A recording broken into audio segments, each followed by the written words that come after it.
Tuafika umezama Marekani. Wewe mzee vipi? Tulia basi binti. Mzee vipi? Nani mzee hapa? Mimi na wewe tuko sawa tu. Ndio kwanza umri wa miaka 18 hapo uzee wangu kwanza. Mimi na wewe sawa tu binti. Sikia binti. Mimi nimekuelewa. Sawa binti. Mambo wangu wa jirani. Wewe ubavu wangu tu.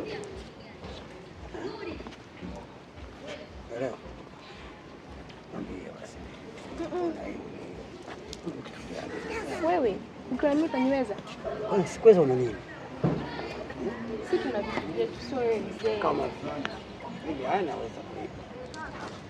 Toka saloni kwenda kusuka mimi. Usipo saloni mtoto. Kwa hiyo unasafamu. Haina sababu. Sababu kwa sababu. Sababu mpasivia kibao. Usende wasiwasi. Nina miradi mingi sana. Au uniona hivi? Ina spampa kibao. Tosheleza wewe. Sio wewe tu. Mpaka wazazi wako wote wanafaika. Kweli? Wallahi wa billahi na hapo.